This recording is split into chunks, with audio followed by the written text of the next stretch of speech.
Blast me to the mortal realms! It's time for the Mad Merlins review of Warhammer Age of Sigmar Stormbringer, Issue 9 by Hachette Partworks and Games Workshop. Hello everyone, and welcome back to another Warhammer Age of Sigmar Stormbringer magazine review. And we have issue 9 here, and it brings us a brand new Orc model, the Swampcaller Shaman. So yeah, pretty cool model. We see him all shamany. So yeah, we get the Swampcaller Shaman. We learn about the Realm of Beasts in a new fold-out section. And we have the basics on adding magic to our games. So before we get into anything, don't forget to, of course, like this video if you are enjoying the content. And if you haven't already, please do consider subscribing to the channel. And don't forget to tickle that little bell icon, as it helps you keep up to date with all my mad content. Also, don't forget to check out all my links in the description down below. And why not drop a little comment down below as well. I love hearing back from you, and it helps the channel greatly. So let's dive into issue 9. So let's get vertical.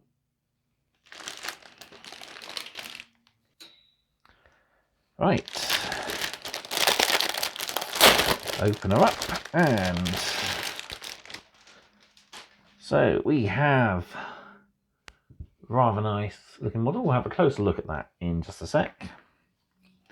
We also get a 40mm and 25mm base for our models. So we get the issue, plus we have the Realm of Beasts fold out there as well. So we'll have a look at that in a sec. So let's take a look at our model first and foremost. Here we have our Swampcaller Shaman, all up close and gruesome, and he is a rather nice model. We have his face there, nice detail for the base there as well. So he's pouring out a spell and it's taking shape in the very air. We got his staff here with the Orc Shaman symbol, which is like the two fingers held up like that. Weird. We also have the main body there, extra piece of fabric there, his back, which is a skull. That's really gruesome. I think it is an actual skull. It's not a piece of fabric to look like a skull. It is an actual skull. That's rather pretty gruesome. So he's literally carrying a skull around on his back. Wow. We have the pots and bottles, plus some ladles that the Potgrot himself is holding onto. Then the Potgrot himself down here with the cauldron, which is in two halves, and we've got the contents of the cauldron as well.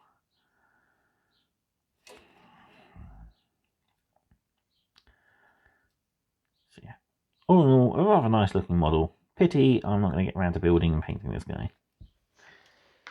So, let's have a look at issue 9.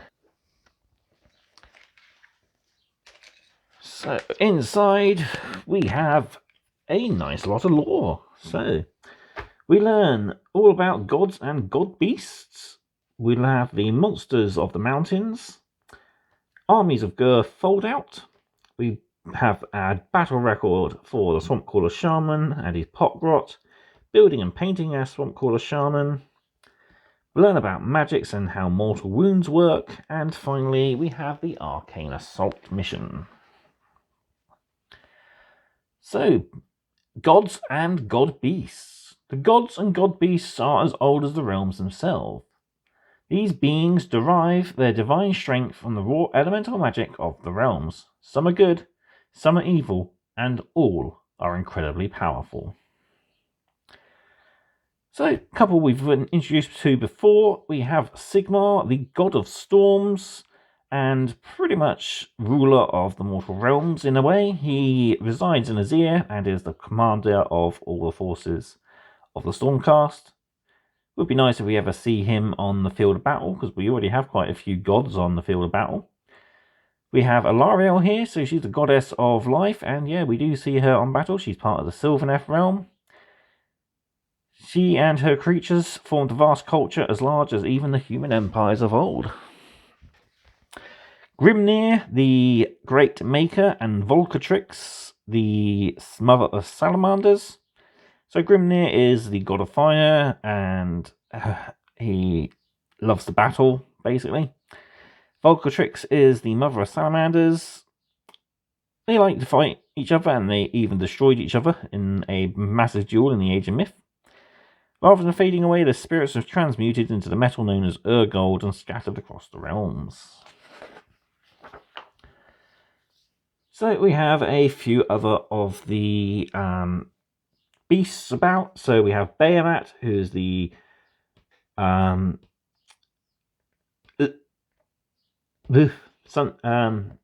massive hulking creature who is the leader or ruler god of the Gargants. We have Argentine, who is a silvered worm who lives in the realm of metal. Fangafrax, who is a colossal worm that roams the realm of beasts. And another god here, we have Mr. Nagash, the master necromancer himself, of course, who likes to steal the souls, as he believes all souls are meant for him. Next up, we have the Monsters of the Mountains. So this is another page to our little in-lore background. So this details some of the monsters that are found in the mountains on Gur. So we've got Stonehorns, which are giant bison-type creatures. Magmadroths, which are hulking volcanic living lava creatures, often ridden by fire slayers.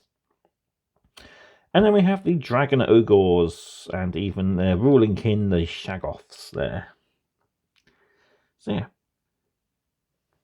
Nice little bit of information, really fun to read. I'm going to be reading it in my funny accent that I've done for the guy who wrote it. If you want to hear that, please let me know and I'll do a video for them. It's sort of a mix between Irish, Scottish, and Devon. It's weird. It's so weird. But moving on, we have the Swampcaller Shaman and his Potgrot. So this is another battle record for our Uruks. Swampcaller Shamans are foul Uruks who wield magic powers of Mork in battle. Through wicked hexes, bubbling potions, and shadowy spells, they baffle the enemies, bolster allies, and torture the very land itself. Swampy muck follows in the wake of these wizards. So we have the usual characteristic traits, roll a d6, and that's the shaman's trait itself. We have the name and trait for the little Potgrot. Then we name him using the Cruel Boys names table. And we even have a couple of tick charts at the bottom here for when he's unbound a spell, caused a charge to fail, and slain somebody with his staff. Next up then we have our build guide, and it's another push fit model, so pretty cool. Goes together fairly easily. Just take your time, clip out the components one at a time if need be, and it goes together quite nicely. And there he is, all evil. And we also have the Potgrot here, who's even fewer components. We've got 3 that make up the main body, his back, the actual body, and his face, and then the last 2 components make up the actual pot. So for painting him, we need Catch and Flesh, Uruk Flesh, Lead Belcher, and Cantor Blue. So, I've jumped ahead. So we start with all over layers of Uruk Flesh on both models. We then pick out the leather details as well as the wood with Catch and Flesh. There's quite a lot of Catch and Flesh on this model, so take your time and pick them all out. So just keep referring back to the finished article models, and you'll see what you might have missed. Next up, we're picking out all the details of Lead Belcher, so there's lots of chains, knives, and stuff all over the model. as well as the ladle stirring the pot. And there's even a few hooks on the back of the Potgrot himself. Next, we're using Candle Blue to paint the spirits, the flasks on the back of the Shaman, and the magical bag of stuff on the Potgrot there. And there you have it. That's your finished models. Personally, I'd have left that brown and done that blue, but I'm guessing they'll be doing different colours for like different potions later on in future issues. It looks like that piece there should be metal as well, so maybe we'll come back to these guys in a future issue and do some more details. Who knows? Moving on, we have our tutorial all about magic and mortal wounds. So the magic happens in the hero phase. Casters get to cast a spell, so they roll 2 dice, and they must equal or beat the casting value of the spell they're trying to cast. If you want to unbind it, as long as you have a wizard within 30 inches, roll 2d6. To unbind it, you must beat the spell cast roll in order to unbind it. So, the 2 basic spells that we have at the moment are Arcane Bolt, which is basically you shoot a bolt of energy at an opponent and it deals a certain amount of mortal wounds. So, casting value of 5. If cast, a unit within 12 inches will suffer d3 mortal wounds. We also have the Mystical Shield, so this is cast on a 5 or more again. Pick a unit within 12 inches, add 1 to save rolls until your next command phase. Or beginning of the next turn. So yeah, pretty cool. So Vindictors have a save of 3+. They rolled a 2, which would be a normal fail, but because the Knight Arcanum cast Mystic Shield on them, they +1 to that, so it's a success. And here we see the Swampcaller using the Arcane Bolt, and we have information here about the mortal wounds. So mortal wounds are wounds that can't be saved by armor or wards, but there are other rules in there that allow you to try and shrug off mortal wounds. Finally then, we have our mission, which is Arcane Assault. We have the Swampcaller Shaman and 10 Gut Rippers up against the Knight Arcanum and 5 Vindictors. We need pages 5, 6, 8, 9, and 10. So we learn the keyword of Wizard. So she can cast Mystic Shield in your hero phase, and also attempt to unbind an opponent's spell in the hero phase. And we also have the rule of Storm Soul Arsenal is now added to the Vindictors. So I'm rolling to hit Vindictor Storm Spears. For every 6 you inflict a mortal wound to the enemy instead of the normal damage. So you don't need to roll your wound rolls, it does straight through damage. So yeah, it starts with the Stormcast, so we do the Mystic Shield, then we move into the fight, charge, etc. Then on the Gut Ripper's side, so we have our Swampcaller Shaman. So he's a wizard, he knows Arcane Bolt, and can attempt to unbind 1 spell. His Potgrot has a Bogbark Staff. Potgrot attacks with it, Stabber. Any wound markers next to the Swampcaller Shaman, when he is slain, the Potgrot is also removed. So he doesn't really do much at the moment. He's just a little extra dude. But once the Shaman's gone, he's gone. And then we have the Gut Rippers, who have the Venom Encrusted Weapons rule. So every 6 inflicts a mortal wound instead of the normal damage. So yeah, pretty much the same as the Vindictors there. So we do the hero phase, doing the Arcane Bolt. We do the movement, the charge, combats, end of turn. Then once we play through a few more turns, we get to see who's won, who's lost, or if it's even a draw. So, we got our next issue, but first, let's take a look at our fold-out here. So this is the Armies of Ghur. In Ghur, war is life, from battling armies to territorial struggles between colossal creatures. All in this realm must fight to survive. Many great empires have staked a claim in Ghur. but it is those who allow their bestial might to truly be unleashed that remain dominant within this realm.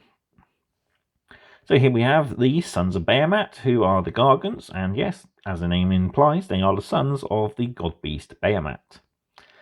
They are humanoids, but they are like 20 stories high, immense giant creatures who not very bright and will just clobber anything. There's a few various different ones that like to slay sea creatures, the Kraken Killers, the Man Trappers. Yeah, so they live in tribes. There's even the smaller types of Gargants, which we get one of later on in the collection. So other factions within the war beasts are the Iron Jaws, who are the Orcs with hulking armor, riding piggies and squid dragons. We have the Beasts of Chaos, who are humanoids with the very bestial appearance and dedicated themselves to the Chaos Gods. We also have the Ogre tribes here. We have a map here of the Gurish Heartlands, so some of the main continents there. Fondir, Galette, Brial, Rondol and Lendu there.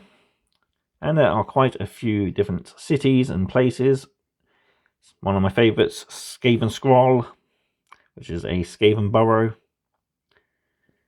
We got the Stamping there, a great battle once fought. Tempalia Beast Hall, a city. And yeah, some really good locations. We've got another Skaven place there, Moulder Pit. Yeah, really cool. Some nice locations. A lot of our battles will be taking place in Gur, so we might see some of these come up later on. We even have some pinpointed locations. So the Great Gut Fort, the Thunderstorm Peaks, Excelsis, and the Beast Grave. And finally on the back, we've got the Seraphon, the lizard people, who have just had a brilliant range refresh, and their launch box is coming out. I'm looking forward to getting it. We also have the giant Endless Spells, and we have the Cities of Sigmar here, who are the mortal realm, mortal people who try to struggle for life within the realm of beasts. Whew, there we go. So, next issue then is Zandire's Truth Seekers. We learn about Sigmar's Storm and battle abilities. Then, issue 11, we get a new Uruk model, the Beast Skewer Killbow. We add bravery to our games. And we have more paint and play articles, of course. So, really surprising that these models are actually turning up this early in the collection. I was expecting to see them after issue 20, in truth. I was expecting us to get a lot of the smaller stuff out of the way first, but we are getting some pretty big kits early on, which is pretty cool. So that is it then. Let's bring back in our little shaman dude and his Potgrot buddy. And what do I think about this issue? It's a pretty good issue. Some nice lore pages, which is what I'm here for, basically. I'm collecting this mainly for the lore. The paint articles are pretty helpful. I'm going to be interested to see how they paint up some of the other models that we get later on. So, namely the Sylvaneth, the Kharadron Overlords, and the Iron Fane Stormcasts. I've already got a bunch of models I'm painting, but I'm going to try and hold off on the rest until such a time as they give us the tutorials for them. But as we're getting Mephiston Red soon, I think that's going to be one of the base colours for that particular Stormhost, so we might be seeing it pretty soon. But we'll have to wait and see. It might not be until after we've had one of the other factions. So, yeah. But all in all, great model. I was tempted to pick up another one, but I don't really have much use for it. I'm going to be selling my Oryx that I have picked up from the earlier issues, so they're going to be no particular use to me at the moment. So, yeah, I'm just going to finish painting up the Killer Boss and the 10 Gut Rippers I got, and then I will sell them off. But yeah, he's a really cool model. Looks really nice. Very orky. So yeah, there we have it. All that's left for me to do then is to say a great big thank you all for watching. If you think I deserve it, please give this video a like, and of course don't forget to subscribe to the channel if you haven't already. What's more, there are links in the description down below for all my social medias, as well as the Patreon page. And of course, I will see you next time for another Stormbringer video. So, thank you again for watching, and I will see you next time. Goodbye.